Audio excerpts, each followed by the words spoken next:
Hello,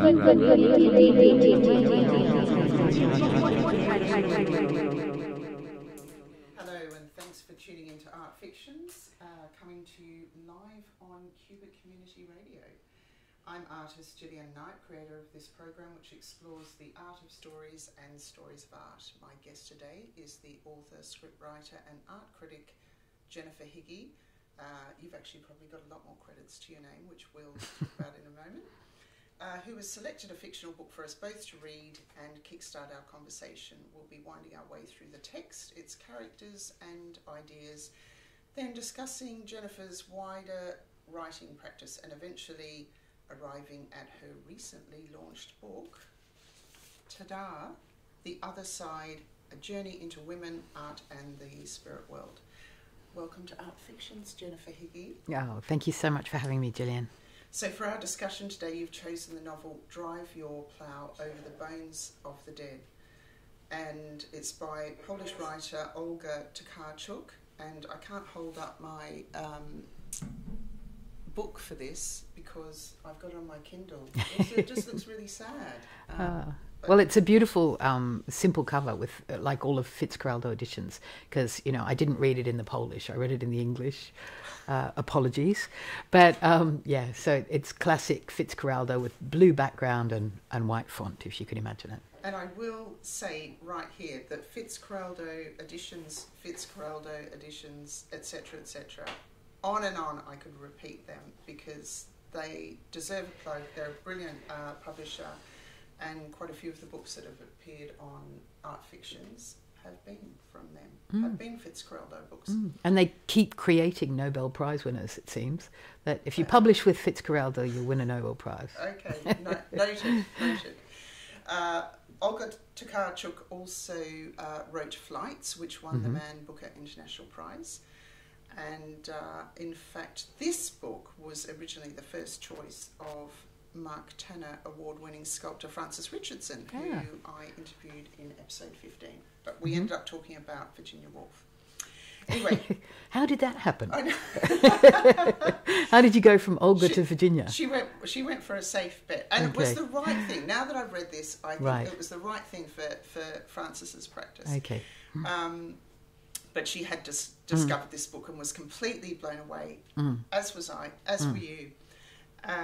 So just very quickly, Drive Your Plough is a mystery novel set in a small mountainside village.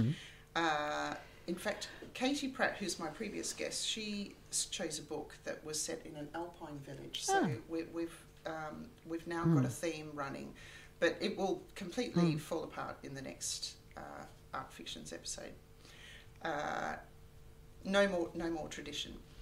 Anyway, this one's set in Poland during the winter. The protagonist, Janina, is caretaker of the neighbouring houses, which are normally empty in the winter, and spends time translating the poems of William Blake into Polish with her friend and ex-student, Dizzy. They're somewhat distracted from this role as the book develops and a murder mystery ensues. So I normally would ask people, so, why did you choose this book? And yet, when I open your book to the very first chapter, A Season in the Life of a Thought, I read to see a world in a grain of sand and a heaven in a wild flower. Hold infinity in the palm of your hand and eternity in an hour. From William Blake. So there's the connection already, but tell me in your words, Jennifer. Yeah, I mean, there is a connection. I mean, I've always loved Blake. How can you not? In a way. But one of the reasons, I mean, there are many reasons why I love this novel, Drive Your Plough. And I've always loved detective fiction, and especially the sort of golden age of female detective fiction, like the 1930s. So you've got Agatha Christie or Dorothy Sayers or, you know, Marjorie Allingham, a lot of these, you know, brilliant writers.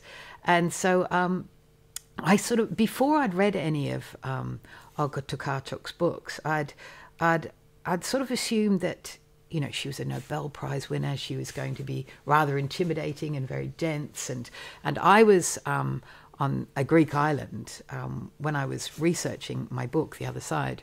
And my friend Sylvia was reading this book, and she was lying on the rocks in the sun, and she kept laughing. And I was like, why is she, this is a Nobel Prize. This can't be, laughter surely can't be an appropriate response. Anyway, and she said, you have to read this. And she said, I think it'll be appropriate. It'll be useful for your research into the other side. And so I was intrigued, and I started reading it, and I absolutely was bowled over by this book, because it's not only a brilliant murder mystery, it's very funny. The main protagonist, Janina, is an absolutely brilliant original character, a woman in her, it's unspecified, I think 60s or 70s, and she's feisty, she's intellectual, she's scientific, but she's driven by astrology. Her pronouncements are often absolutely eccentric, but somehow always make sense, and often words are randomly in uppercase, so there's interesting sort of emphases put on the narrative. It without giving too much away, in a classic Agatha Christie mode, it's got an unreliable narrator, and the ending is brilliant. It's full of twists, but it's also a profound book about human cruelty to animals, human cruelty to each other, about the importance of connection and loyalty, protecting the environment. I mean, it's a staggering book. It's a wonderful novel. You can read it for fun, and you can read it for deep philosophical reasons as well. And so I've actually never met a book that ticks so many boxes.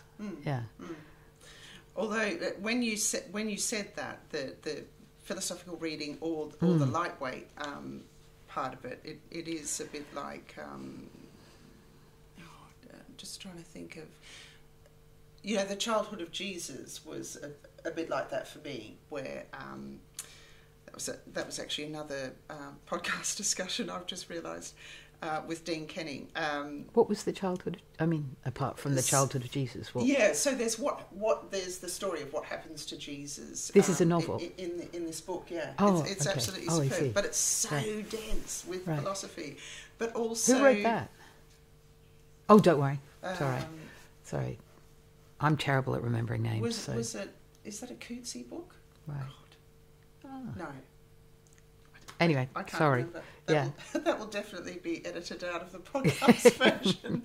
I don't know the answer to that. But the humour, I didn't expect the humour either. It's really funny. I laughed all the way through it, because Janina, the main character, is so deadpan. Yeah. Like at some point somebody comes to her door and yells out, Janina, and she says, oh, for that reason alone I don't want to answer the door, because she doesn't like her name. Yeah. I mean, she often seems to have the, take against people for what seem to be quite superficial reasons, but then they end up being quite profound reasons in a way. Yeah, yes. The resonance of her thinking. Yeah. And then you've got all those epigraphs from William Blake, a lot taken from the what is it, the Songs of Innocence, or Proverbs of Hell, Songs of Innocence, the marriage of heaven and hell. So there's a weighty title in itself, and so there's all these different ones, things like prisons are built with stones of law, brothels with bricks of religion. And my favourite one, I must admit, is the tigers of wrath are wiser than the horses of instruction. And so one of my difficulties with researching for this podcast discussion, there was so much additional reading. It just went on and on. I mean, you've written so much, and there was so much in Tokarczuk's book that you end up going through down all sorts of wonderful rabbit holes. I absolutely loved it. And but coming back to the main character, Janina, she doesn't like her name, and I did look it up, and the Polish origin meaning of her name is God is gracious. And she's not really a God-fearing person. No. But she becomes quite godlike in herself, I think. She absolutely does. There's this fantastic scene that I want to highlight, which is where she is in the church and she's raging to the priest who's going on and on about the great glory of hunting, and she's saying, you know, you're teaching this to our children, and when she's justifying her rage, she says, well, you know, glorifying killing is evil. It's as simple as that. And she, for this, you know, outburst she has in the church, she is threatened with being arrested, she loses her job, you know, it's really devastating. And yet you think, well, it reminded me straight away of the story of Jesus in the temple, which has been turned into a marketplace. Oh, yeah. And he has this big rage. That's a very good point. But Yeah. he ends up, Yeah. you know, glorified. She Yeah. ends up losing her job. Yeah. Poor thing. Yeah. And But don't you think it's interesting that her job is, I mean, she was a teacher, but she was also a bridge engineer, you know, so the idea of, she was literally building bridges, you know, so as a brilliant metaphor for someone who is an extraordinary communicator and who's so feisty, she's a bridge builder, you know, I love that. Yeah. I love that too. And one of the bridges, I suppose, and we had a very short discussion, which we'll talk about at the end of this podcast, because it relates to an exhibition you've got coming up about skin, and also another bridge between one, like the interior and the exterior, but also her being a bridge engineer, is also that sort of, I think, points towards a certain intellect that is perhaps relating to her interest in astrology, in you know, to take your book, The Other Side. And between alive and dead, you know, in one scene there's her mother is I don't know, in the kitchen. I don't know where she is. She's in the house, and Janina's saying, you know, this is not a place for the dead in the life of the living. And I mean, that's a very 19th century thing, actually. This connection between a belief in the other side or the paranormal or being able to contact the dead was really aligned with developments in science as well, because the idea of, you know, that when the X-ray was invented, for example, or the radiogram or the telegram, the idea that you could see or hear what was previously inaccessible. You know, you could see inside a person, you could communicate across great distances with telegrams.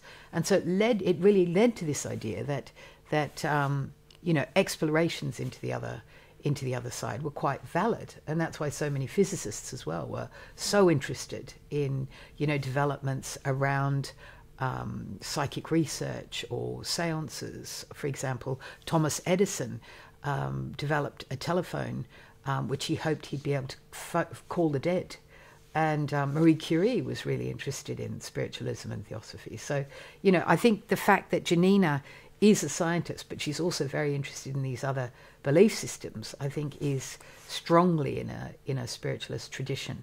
You know, I mean, I've got a little quote here about when she sort of justifies her interest in, or rather, not justifies, she doesn't have to do that. She explains her interest in astrology, and she says, I've been practicing astrology for many years, and I have extensive experience. Everything is connected with everything else, and we are all caught in a net of correspondences of every kind. They should teach you that at police training college. It's a solid old tradition from Swedenborg. She's telling that to one of the police officers who are investigating the crime. Yeah. I mean, I love that. Yeah, and of course they just think she's bonkers, but she's not. Yeah. Everybody thinks she's bonkers. Yeah. And just to come back to that quote though, she does say, you know, perhaps you might refer this to the police astrologer, you know, as if there would be a police astrologer. Yeah. But I hadn't thought about that though, that connection between all those inventions and this idea that communicating with the other side was just a small step away. That's completely fascinating and obvious now, I suppose. But actually, and I've got the quote here from Blake about the title. It's from the Proverbs of Hell. Yes. And the quote is, in seed time learn, in harvest teach, in winter enjoy. Drive your cart and plough over the bones of the dead. You know, so it's a very well, it's Blake, so of course it's profound.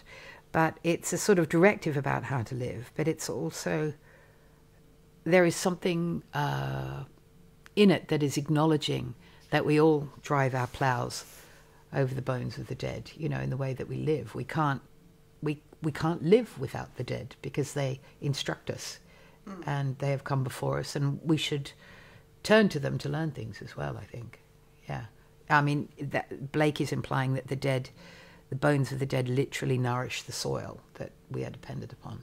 Yeah, that's right. And then it becomes this sort of, I don't know, sort of murky or muddy, actually, thinking about ploughing, borderland or borderline between the dead and alive. And Janina at one point does talk about that. I love crossing boundaries. I love crossing borders. You know, I love that game of, and I used to do this in Australia, of standing in one place, having a foot in each place, and being able to do that on a border. So many places. Oh yeah, like a state border or something. Yeah. I remember that as well. I mean, there's so many places that you can't do that now. I've done that in Turkey, when you have one foot in Asia and one foot in Europe. At that Bosphorus, that's exciting. Yeah, definitely. Yeah. And there's that strange disconnection. I suppose that gets into politics, so geopolitics. So let's not go there. But she does that. She does this in so many ways. Sort of straddles those borders where, you know, you were talking before about the use of capital letters, and at one point she says it was a winter afternoon. Gloom was already pouring into the day room through the small windows, and I couldn't see the expression on his face. Now, she's talking about the policeman. I couldn't see the expression on the policeman's face. Yeah. But, of course, it reads like I couldn't see the expression on Gloom's face. As if Gloom is a character that's, you know, walked into the room. But she does that all over the place with her, you know, like her ailments with a capital A. Yeah. And then there's the anthropomorphic, I don't want to say that word, the humanization of everything, and which she does with her car. Yes. Her car's called Samurai. That's right, yeah. And in Australia, because I thought, is there really a car called Samurai? But it was a different, what was it, a Suzuki Sierra in Australia. And so this is a character. It's her friend. She calls the car her friend at one point, and the car is like an accomplice for everything she's doing, you know. So essentially, I mean, she's an animist, you know, that everything has a life to it, a life force, as you say, whether it's her car or the stones or the animals in the field in front of her house, or everything has a soul to a certain extent. And she really throws up this idea of what's I suppose normal, what's reasonable. You know, you were talking before about how everybody thinks she's bonkers, and you know they'll say, oh, you know, get her out, crazy old woman, to her face, and she will say, I know everybody thinks I'm crazy, and she's writing these letters off to the police all the time. But every time she talks, I think that makes complete sense to me. You know, she's really, really logical, really rational. So it pushes against that whole thing of rational, emotional, etc., where her rationality, which sounds reasonable to me, is deemed as crazy. Yeah, exactly. And isn't that a telling reflection of the world, that someone who is basically expressing, say, compassion for animals is considered a nut? For example. But you know, she talks about how, I mean, I might quote. Shall I read my quote now? Because there's this beautiful quote from the book, and this just stopped me in my tracks. This quote. So Janina proclaims that reality has grown old and gone senile. After all, it is definitely subject to the same laws as every living organism. It ages. Just like the cells of the body, its tiniest components, the senses succumb to and I'm not going to be able to say this word, apoptosis. And apoptosis is a natural death brought about by the tiredness and exhaustion of matter. In Greek, this word means the dropping of petals. the world has dropped its petals. So, I think this is such a fascinating idea, the idea that reality itself has grown old, that we're tiring of the material world, and so we're looking perhaps for different ways of understanding it. And so that's why it really chimed with my book, I guess, in terms of what many of these artists and writers who I discuss have been looking for alternative ways of understanding the world. Yeah, and in some cultures, because this is where the sort of terminology or the categorization of this part of the world called the Western world comes into play, because so much of the indigenous cultures have always maintained that connection. It's us who haven't done that. And now we're knocking on the door of a lot of those cultures saying, can you let us in? Do you mind? We were wrong. We were ignorant.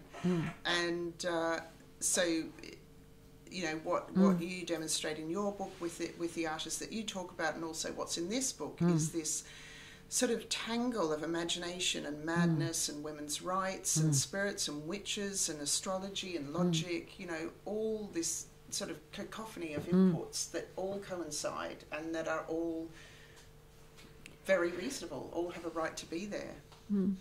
I mean, this whole idea of being reasonable, I think, is up for discussion. And I draw a sort of connection between the current moment and, say, in the First World War, when Dada emerges, in 1916 in Cabaret Voltaire in Zurich. Because, at that point in 1916, the world had gone to hell. 20 million young men being slaughtered for idiotic reasons. And it's entirely sanctioned by governments and by so-called reason. And so the idea in 1916 was, well, if this is reasonable, we're going to create our own sense of what is reasonable. And so they create, an absurdist cabaret, which they feel is a much more reasonable response to the world than blowing up boys on battlefields, you know. And I think that there is a parallel now when we look at the climate crisis, or we look at the rise of the right, or we look at, a whole manner of terrible things that are happening, the war in Ukraine, wars in other parts of the world, famines. Well, maybe the ways that we've been assuming are the right ways to respond to the world could do with some quite, severe modification. Or critique, maybe, is a better word. That's absolutely true. I want to move on slightly now, because I want to be able to talk about your book more directly. But just before I do, Janina at one point, speaking of the unreliable narrator, and she does set that up straight away. And she throws in anything that's convenient at the time, like I could lift this big rock and throw it because actually I used to be a champion, I don't know, discus thrower or something or other. She was, and she also talks at the outset about the. She gives her impression of things, and her impression of things is a fact. And if somebody else's impression of things is unreliable and not a fact, so you're not quite sure what is actually a fact and what isn't. And she's one of the residents of the one of the houses that she looks after is a writer, and who she refers to as the Grey Lady. And she says, in a way, people like her, those who wield a pen, can be dangerous.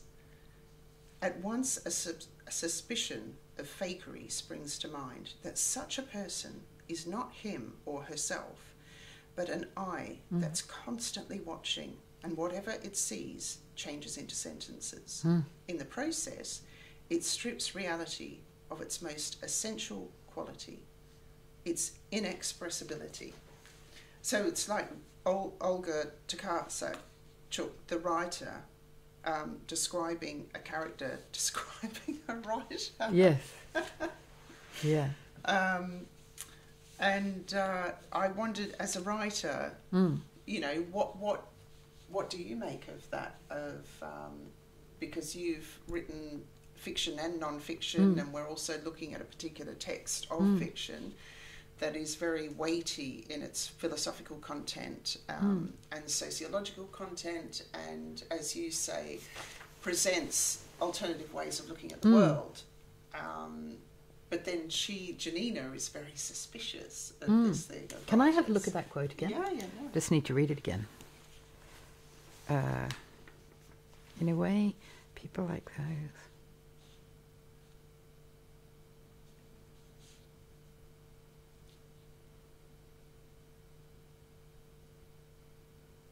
I mean, yeah, it's a really interesting quote, isn't it? Because it's very it's both critical of writing, but it's also praising of writing. You know, because I think that Janina finds people who are dangerous quite, you know, important as well. Because she herself, as we learn to discover, is quite dangerous. So, you know, I think there's a nervousness in this quote around bad writing. You know, a suspicion of fakery springs to mind, and you know, the idea that maybe a bad writer strips reality of its most essential quality, which is its inexpressibility. And I mean, that's, I guess, the great paradox of all writers and artists, is that you're constantly struggling to express the inexpressible. So you will never be able to do it. All you can do is approximate it or evoke something. So she's being wonderfully Olga is being wonderfully self-critical here as a writer, and warning herself of where she could go wrong. So, you know, this superb, is, isn't it? it's really wonderful. That's such a great quote. Yeah. Yeah. Wonderful. Thank you for reminding me of that. Yeah. So moving on to your practice, Jennifer, you're a writer of a wide range of texts, including The Mirror and the Palette, Rebellion, Revolution and Resilience, 500 Years of Women's Self-Portraits, a children's art book. Oh, just a children's book. A children's It's book. not an art book, yeah. Oh, in that I did the pictures for it and wrote it. Oh, you did the pictures? Yes. Because I was going to say it is like an art book. Yeah, so I illustrated it. Painted. Oh, thank you. It was collage, actually. The whole thing yeah. is scissors and glue, which is quite funny. And I remember when it got accepted by the publisher, they said, oh, it's so unusual to see something that is literally handmade, because most of the kids coming out of, or I shouldn't say kids, young people coming out of maybe illustration courses, they do it digitally. Yeah. So, but I didn't know how to do that, so I just did collage and scanned them. Wow, yeah. It was absolutely super, and a surprise to discover, actually. Right. And you've done a myriad of essays on various artists, some of which are book extracts, which you can listen to on BBC Radio 3's programme The Essay. And you've also written art pieces in books, magazines, and as exhibition features, including for Australian painter Helen Johnson. Oh, I love her work. Yeah, she's great. Her work's a personal favourite of mine, and a couple of her pieces can actually be seen right now at Tate Modern's A Year in Art Australia 1992, which just, by the way, 1992, it sort of springboards from the groundbreaking Eddie Mabo case. So for people who don't know, when it comes to Australia, at this point, the British had to admit that someone else was there first. You've actually penned a film script. I Really Hate My Job. Obviously, that wasn't autobiographical. It was, actually. Oh, was it? Yeah. Oh, okay. It's based on when I was a waitress, because when I came to London... okay. I mean, I was a waitress on and off for about 15 years altogether. Yeah. So it was very much based on waitressing. Yeah. Yeah.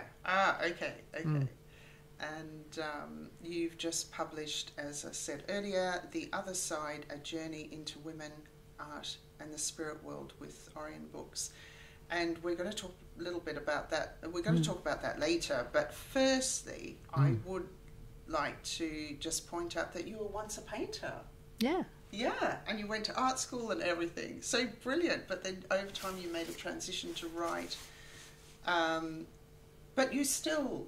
double, you can't not, surely. Well, no, I did stop for a very long time, and I mean, I was a painter for a good 10 years, really solidly, and I actually came to London on a painting fellowship from VCA in Melbourne. so so I was here starting, and so, but I with my writing, I was feeling a lot of doubt around my painting at that point, so I started writing a lot. And but I know this might sound a bit silly, but I've never really felt that I've stopped painting, in the sense that it trains you to look at the world in a particular way, or analyze it, or so it inflects everything I do, I think. That training for so long. I think it makes a real difference to writing. I mean, I would always say that I try and write from inside the work, and I do find my way out, but there's nothing like the reality of starting with blankness and having to start making decisions from absolute zero. And most of the time, the rest of the time that we function in the world, there's something there. There's something there for us to agree with, rail against, turn around, circumnavigate. But zero, not many people have a profession or have a practice where they're starting from zero. So I do think that really shifts how you might face in the world. But you it's funny that you talk about the hating your job and the idea of the waitressing, because you did live for a while in Greece, and you described this in your book, saying we tried to sell homemade postcards, obviously well before Tracy Emin and Sarah Lucas did that. And you were doing yoga and swimming and painting and eating on the terrace, and various versions of aubergine and tomatoes, reading Homer's Odyssey. It sounds like you're living in a movie. Wasn't like that? Was like that? Well, what's it like living in a movie? I mean, but within all of that, you don't have a script. Yeah. So and not much money. Yeah. I mean, incredibly broke. We were living in nothing practically. Constant anxiety about how to be creative and earn money. And when I went back from Greece at that point, I was waitressing again, and so I mean, it does sound romantic, and it is romantic, because Greece is extraordinary, and I love living there or staying there for a few months, and and I go back whenever I can. But it's still, you still take your brain and all of its complications with you wherever you go. Yeah. The light there is absolutely exquisite. And you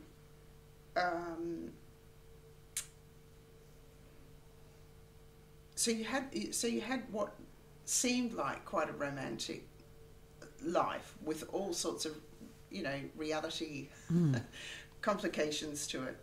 And at some point you were working for Frieze magazine. You became editor of Frieze magazine for a long time, and then editor at large. I don't think you work there at all anymore, do you? No, I don't. No, so I stepped down fully as editor at large in 2021. Yeah, so very, very recent. And you have talked about this sort of lockdown solitude that you had, where you wanted to return to a place of speculation, open yourself up to new ways of inhabiting the world, and embracing doubt, nurturing curiosity, writing with no conclusion. Did make me think of painting, actually, when your description of that. Yeah, it's very true. But you did, in fact, manage to write during that time. In fact, you wrote a book that I read a while ago called Bedlam in 2006, which imagines a year in the life of the painter Richard Dadd. So just so that people know, when he returned to England after a grand tour of Europe, Syria and Egypt, this is in 1842, he murdered his once beloved father at the request of Osiris. Is that how you say it? The Egyptian god Osiris, yeah.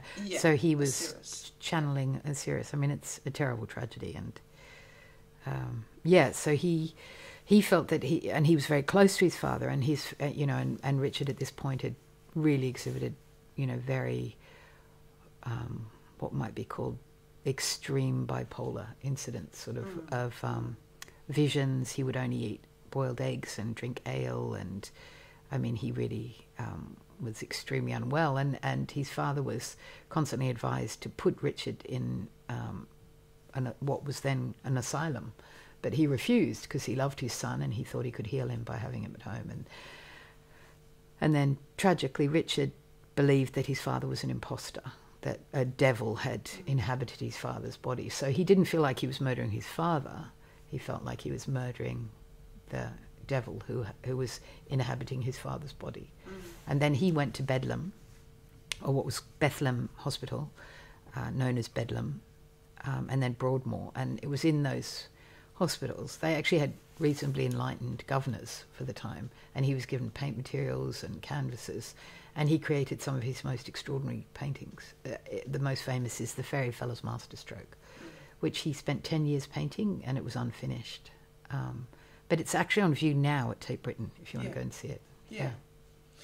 Yeah, he, it was, I think wasn't it commissioned by the person who, the governor or something? No, it wasn't commissioned. It wasn't commissioned. It was purely, he did it off his own bat. Right. But what happened was, because he was painting quite extraordinary paintings in Bedlam and Broadmoor, and the governor actually was buying them, and some of them, and then, you know, so I think they probably, I mean, I could be getting this slightly wrong, but I felt that they might have seen that there could be something quite lucrative on the side as well from this very brilliant inmate who was never released. He died incarcerated.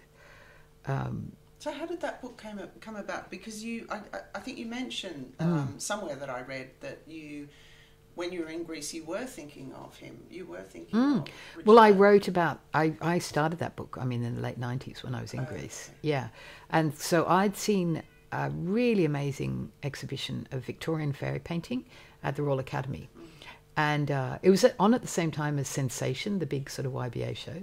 And, you know, the YBA is, you know, to varying degrees great, but I wasn't particularly interested in that kind of work. And then there was this small... Bit too shouty. Yeah, too shouty. And so there was this sign of this, you know, Victorian painting show upstairs. And I went up and it was all sort of 5-year-olds and grandmothers in there looking at these pictures. And I thought it was some of the most extraordinary paintings I had ever seen in my life. And I saw Richard, I saw the Fairy Fellow's Masterstroke, and I was like, what is this? I mean, it's a tiny painting, or small painting, and, you know, it's so detailed. You know, you'll look at a leaf that has a dewdrop on it, and in the dewdrop there's another image. And it was an invented fairy world, and it was just so amazing. And I wanted to know more about this artist, and then I discovered that, you know, he was part of this group in London in the 1840s, and he was known for his charm, his good looks. Everyone loved him. He was a really gentle character. He lived with his sisters and brothers in this big house with his father. His mother had died, and he was really, really popular and extremely brilliant, and, you know, had a very sweet temperament, you know. And and then he went on this grand tour. He was chosen because of his brilliance with this guy called Sir Thomas Phillips, who was a rather pompous former mayor of a regional town. And he went on this trip, and gradually he, you know, lost his mind. And I mean, he could have been what used to be called schizophrenic, and just he was overstimulated by the art that he saw, and he had a sort of breakdown when he was in Egypt. But that was when he embraced Osiris and became a devotee of Osiris. And so anyway, I heard sort of the bare bones of this story, and I thought, what happened on that year when he went travelling? You know, he leaves perfectly sane and he comes back and murders his father. And he also tried to kill someone else when he fled to France in a carriage, but luckily the person survived. And so I read everything I could about him and looked at his letters and his pictures, and then I wrote a novel from his perspective, which looking back seems a bit mad for me to do that, but about that year. And so in a sense it's almost like a prose poem, this novel. But it's sort of, it's interesting, that thing of, you know, kind of relating back to Drive Your Plough and Janina, and this idea of madness as invention and madness as destructive, and that sort of very precarious divide between them, because one thing that really, really struck me about this, your book, about Bedlam, was really about beyond sort of art criticism that I knew, because I think that would just reduce your work way too much. Because this is a book where you observe all the intricate details of Richard Dadd's painting, and I think he actually wrote about the fairies, didn't he?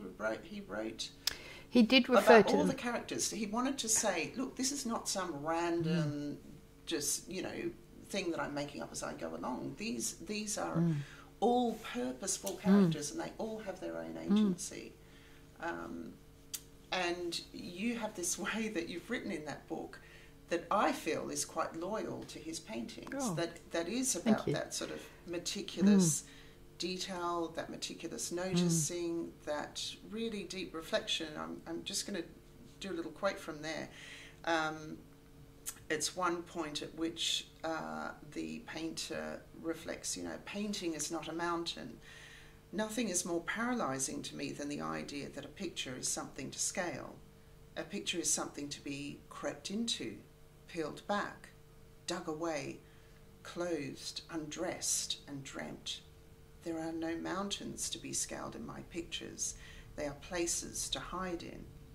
Now, coming from... It's quite good, isn't it? It's pretty good, isn't it? I haven't read this for so many years. It's quite weird. It's like someone else wrote it. Yeah. It's funny. But coming from being a painter and having explored his work, that's the sort of writing that you want to see around. That, as I say, is an excellent accomplice to his actual paintings. Thank you. Wow. But it's not the only book, and I want to mainly talk about The Other Side, a journey into women, art and the spirit world. I'm just going to refer to it as The Other Side. Sure. So you have a story about going and staying in a professor's haunted house. This was when I was 21 in Canberra, when I was at art school. Oh no, just before I was at art school. Yeah. And you have talked about how you experienced frequent sort of unexplainable things in your life, and it sort of has opened up this belief that time and space are more complex than we assume. And here we are now in a book pretty much celebrating that, and the women that have practiced in this thing called sort of spiritualism, spiritual guides, etc. What's your sense of that now? Because it a bit like meaning in Tokarczuk's I'm going to get caught up in my own Tokarczuk's book. Meaning obviously changes over time. So what do you get a sense of spirituality then, spirituality now? Where is the book coming from? Where does it place itself? Well, spirituality is a broad church, excuse the pun. And so I use it as a sort of catch-all term because it can mean so many different things. And in my book I discuss, theosophists, sort of straight-up spiritualists, women who were Christians but they trusted in seances, Buddhism, Hinduism, more sort of animistic beliefs, like with Tokarczuk. So there are many different ways of approaching what this word spiritualism might mean, and I came to it from a position of just curiosity about why was it that some really extraordinary women were making art in the 19th and early 20th centuries, exploring ideas around say abstraction and how that might be able to reflect, in the words of Annie Besant, thought forms, or what it might mean to channel different energies to create images that even the artist doesn't fully understand. especially it was seeing the Hilma af Klint show in 2013 at the Moderna Museet in Stockholm. That sort of rewrote everything for me. I mean, in one interview I've described her as she was my gateway drug in a way into looking at women and art, because I've always been interested in ghosts and premonitionary dreams and deja vu and you know, I haven't met a soul who hasn't had some sort of experience, you know, that they can't fully explain. You know, like the other night I was at dinner and a friend said to me, oh, you know, I really don't believe in any of this. I think it's interesting, but I don't believe in any of it. And I said, have you ever experienced something that was a deep coincidence or a premonition or a dream? And she said, well, yeah, of course. And I saw a ghost once, but I don't believe in any of it. So, you know, I don't think it's that unusual. But looking at it in terms of the development of modernism, I think, you know, there's so much more work to be done with all of that, I think. Yeah. Because you were talking in the book, or you do talk about Kandinsky, and you talk about the you've got this wonderful part where you say, you know, if I and my fellow students had been exposed to the work of radical women artists and taught basic sociology instead of the assumption that innovation was the preserve of powerful men and the vitality of Composition 5, which is Kandinsky's painting of 1911, the achievement of a lone genius, I would have discovered that the evolution of any artistic language is complex, organic and unpredictable, part of a meandering, often heated conversation that spans gender, race, borders, communities, belief systems and centuries, and that even now hasn't reached a conclusion. I might have understood that the liberation promised by new artistic languages applies to everyone, and that language is malleable. And you do refer to a lot of different groups outside of, you know, let's just shortcut it and say the white male. A lot of groups have been ignored, exploited, and we're both from Australia, and so we know there's a lot of history, difficult history, and also very hopeful changes with Indigenous painters. And so much of the book is looking at the women who were the instigators, the great starters of spiritualism, as well as the women who were the great painters of spiritualism. Going back to Hilma af Klint, one of the things that I find completely fascinating about her work is her ability to show you a whole lot of what we would think of modernist two-dimensional colour fields, if you like, and then she will do something three-dimensional. She will depict something three-dimensional within a composition, but you read it both ways. You read it as two-dimensional and three-dimensional at the same time.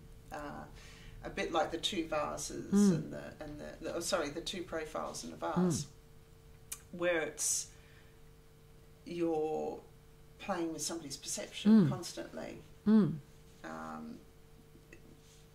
Tell me about the artists that you've chosen for the book. Were they... It almost feels to me like this is a life led rather than, right, who are you studying from an academic perspective or anything like that? You know, this isn't an academic book at all. I'm not an academic. Yeah. So it's, you know, very much led by my own curiosity and interests and tastes, and, you know, so in that sense it's quite idiosyncratic. But I start with, I mean, I don't start, it sort of moves back and forward in a fairly non-linear way, but the earliest person I talk about is Hildegard of Bingen, the brilliant German nun, who was a composer and an artist, who had visions, who was a naturopath, a healer, a gardener. I mean, she's really extraordinary. I mean, she never studied music, but somehow she managed to create this sublime notation that, and she puts it down directly to a belief in God.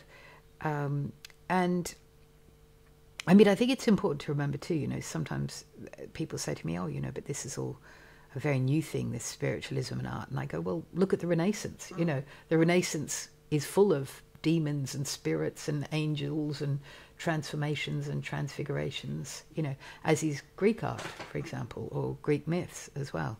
So, but my journey went from Hildegard of Bingen, then we leap forward to the 19th century and the birth of sort of modern spiritualism, which was essentially came into being via the pronouncements of two young women, Kate and Maggie Fox. And a terrible end. Yes, by the way. Yeah, they both died alcoholic and poor, very sad. But you know, this came about, you could say, I mean, through the American Civil War. You know, when 2% of the population is killed, and the whole country is riven by, you know, these terrible, terrible battles. And also, you know, disagreements about how a country should be run. And so modern spiritualism came out in many ways through abolitionism as well. There were some brilliant abolitionist women who were very involved with modern spiritualism. And then this sort of gave birth to Theosophy and Madame Blavatsky that came into being in the 1870s in New York. And Theosophy was the first sort of belief system that didn't discriminate on grounds of class or gender or race. So it gave women who, we've got to remember, had no political agency at the time. You know, they couldn't vote. They often were banned from art schools. They weren't allowed to do life studies. And so women were looking for different ways of being in the world where they might have some agency. And spiritualism actually gave them that. And so some of them banded together and started taking instruction from other realms, which is how they began making these extraordinary abstract pictures. And it's important to remember too that a lot of the early modernist artists, from Kandinsky, Malevich, Paul Klee, they were all interested in these, in spiritualism. They were all interested in the Theosophy. Of course, Kandinsky's famous book is Towards the Spiritual in Art in 1912, which had a big impact on modernity. And, you know, I love Kandinsky, for example. He's a brilliant artist. But to say that he invented abstraction, you know, in 1911 with one picture is just nonsense. Yeah. I mean, apart from the fact of 19th century women artists, we, as you mentioned, you know, the brilliance of First Nations art in Australia and elsewhere that has been exploring what we might call abstraction, but which is really a very codified language of belonging and understanding. That's been going for tens of thousands of years. So, you know, I think this moment of revisionism with art histories, it's obviously not just me doing it, it's many people doing it. It's looking at art history as if it's a work in progress, you know, not carved in stone. And it's, well, there were many brilliant, you know, white male art historians. They tended to focus on other brilliant white males, you know, and so there were so many exclusions around race, colour, gender, class, and these exclusions are having light cast on them now, and I think that's really exciting. Yeah, absolutely. I mean, I discovered from your book Rebecca Cox Jackson, who was a black preacher, feminist visionary, and a Shaker eldress. I mean, that's a really serious position for somebody to hold, you know, an acknowledged wise woman and leader of the church, absolutely, of a religious group. And the other thing that you were saying about Klee and Kandinsky, etc., you know, a lot of these male artists who have been, you know, upheld throughout history, and you're right, if you Google who started abstraction, it does come up with Kandinsky, I think. Yes. I mean, it's just silly. Yes, you know. yes, just completely silly. But there were female artists circulating around all the groups that they were participating in as well. So as you have said, quite rightly, it's not as if women weren't there. It's not as if we don't know. It's not as if they're not documented. Yeah. You know. They were always there. I mean, there were women have been around for a long time. We have been around for a long time. And, there's well-documented examples of, brilliant women working in the Renaissance, that Vasari talked about in the second Lives of the Artists in 1567, I think it was. I think he mentions 13 women, there were women working in every century against incredible odds, but they still managed to be innovators. They still managed to have careers. They were all sorts of women. There were radical women and conservative women, and to be a woman is itself is a broad church. Yes, exactly, certainly, and thank goodness for that. Also, what I find really interesting is speaking of Indigenous painters, and there's actually, I'm just going to look it up in the book because there's a brilliant piece. Oh, yes. Oh, what an incredible painting. I was at a talk the other day with Rebecca Hossack. And she was with a woman, Cecilia, sorry, I've forgotten her name, who runs a big art group in the Northern Territory in Australia. And something like 800 Indigenous artists. It's absolutely amazing. So she helps commercialise all their work. And both her and Rebecca were reeling off these Indigenous names, like I can say quite easily Jennifer Higgie, and I was just so completely intimidated to say their names. But the point is that I look at that and I think of the weavings and of absolutely, the Bauhaus. And this painting is Yakalpa Hunting Ground from 2013, and it was made by 8 Aboriginal women in the APY lands. And it's amazing. You look at the APY lands, which in Central Australia, and I think it's something like 1 in 5 people in those lands are artists, full-time artists. This is a place of extraordinary creativity. And this painting, which includes in it the story of the 7 sisters, which is a very important story in these lands, about these 7 women as fleeing from a wicked magician, and they fly up and become the Pleiades in the sky, and he becomes Orion. And I was really interested in this because I saw this wonderful exhibition at the Museum of Australia called The Songlines and the 7 Sisters that was on a few years ago, and then came to Plymouth to the box. Incredible exhibition that was totally led by Margot Neal, who's a First Nations curator at the Museum of Australia in Canberra, and a curatorium of Aboriginal artists from these lands. And anyway, it was amazing seeing and learning more about the 7 Sisters, because I live just near Seven Sisters Road in London, and so it was all these strange connections. But Seven Sisters in London refers to a totally other different story. And then in Greek myth says 7 sisters as well, who are also associated with the Pleiades. And then there are 7 sisters in China. And all of these cultures that never connected somehow arrived at this story of these 7 sisters. And I found that absolutely fascinating, across continents and centuries. Yeah, because we talk about history in terms of a sort of straight line lineage, and actually it's so... I was trying to say this word the other day, and I'm not very good at pluralistic. It's lots of different things that are very similar happening at very different times. I mean, Georgiana Horton, who is a huge favourite of mine, one of the things that attracted her work to me was my sense of it being Indigenous work, and then I had to just do a double take and say, oh, okay, it's not at all. No, this is a woman making these in 1860s in London. Yes, I know. It's absolutely incredible. It is. I love those sort of similarities where you think somehow in a way that I couldn't articulate, and we get back to the writer trying to describe something indescribable. This sort of commonality, and I do think it's something to do with some sort of spirit level that exists within us. I recently went and saw the performer, Lucretia Dult, and she's an experimental musician.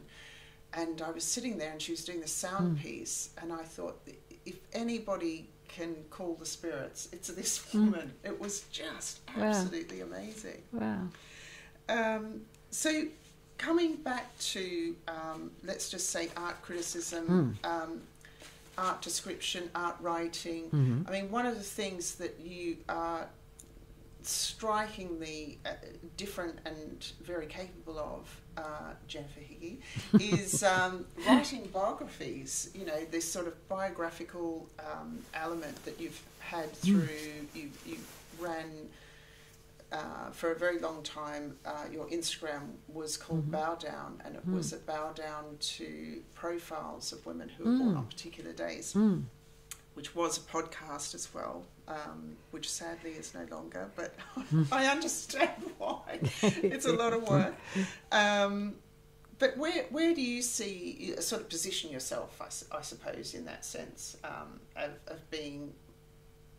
Well, you're not really keen on the word critic as an art critic, an art writer. Yeah. And also, in particular, talking about female artists, and you know, you've given credit to people like Hetty Judah, who talk about the impact of motherhood being, you know, is able to be felt as soon as an artist knows she's pregnant.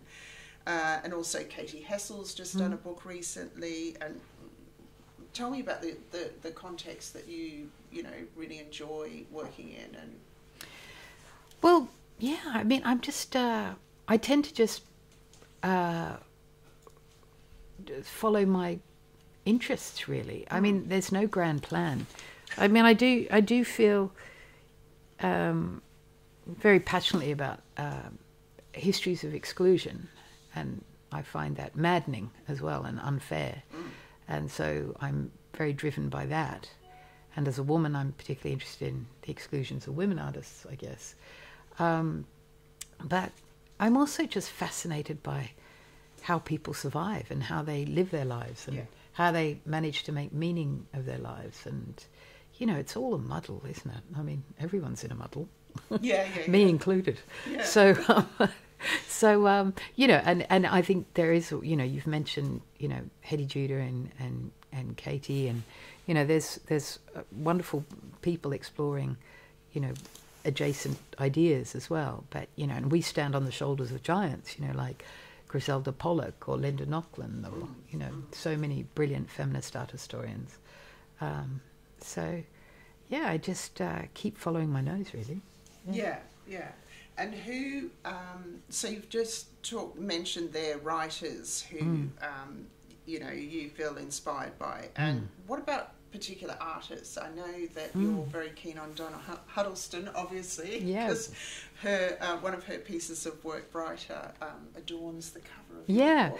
Well, I'm so thrilled that Donna's beautiful drawing, Brighter 2021, is on the cover of the UK and Australian editions. And there's a sort of story in that too, because Donna's one of my closest friends. She's also Australian. She's from Woolloomooloo in Sydney, and but she lives here in London as well.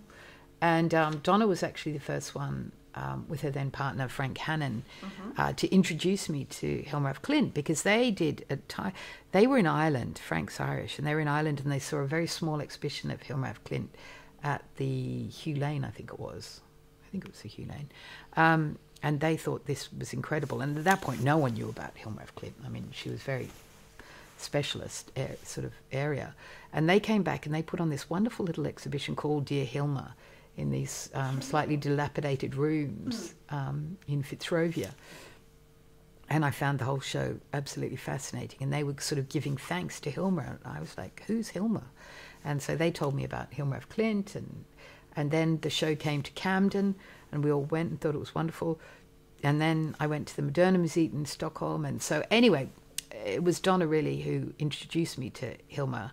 And then, so I think it's wonderful that she's on the cover, because she's a great influence on my thinking, and we talk a lot about these things. And then Donna did a wonderful performance a few years ago called Witch Dance that was amazing, and she asked me to create a piece of music for it. I'm no great musician at all, but I composed a little piece of music for that. And that was influenced by Mary Wigman, who was a very influential choreographer and dancer from the 20s, 30s and 40s in Germany. And so, you know, it's having Donna on the cover is very much about this sort of lineage of people talking and friends talking and knowledge being conveyed and looking back and looking forward. And so, yeah.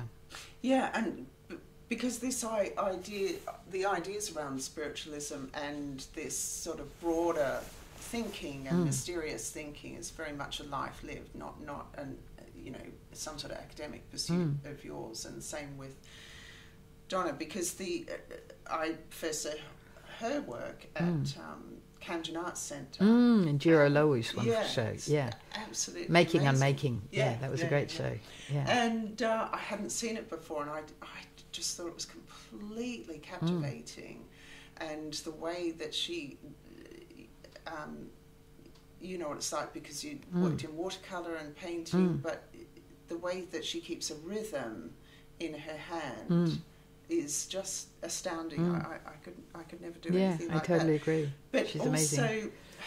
It's almost like her drawings are kind of the sensible public face of her, whereas actually there's quite a lot of spiritual thinking, a spiritual life that goes into that. Yeah. Yeah. I mean, I don't think of her drawings as the sensible public face so much as, you know, because the drawings themselves, I think, are deeply mysterious and enigmatic. It all sort of just comes together, I think. Yeah. Yeah. There's some of her drawings up at the moment at Simon Lee Gallery. In Threshold. In Threshold, yeah. Yes. If you're in London. Yeah. But you can't come to your talk because I think it's full now. I know, and I think there's already a waiting list. So isn't that fantastic? Yeah. I mean, it's, you know, not a huge space.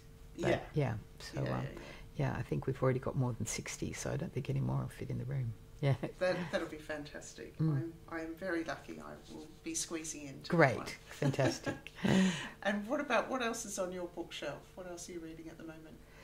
Well, you're not reading much because you've got so many things. I read every day. Actually, yeah, I do read every day. At the moment, I'm reading Brian Dillon's wonderful book, Affinities, of essays, and I'm actually doing a talk with him, tomorrow night at London Review of Book Bookshop.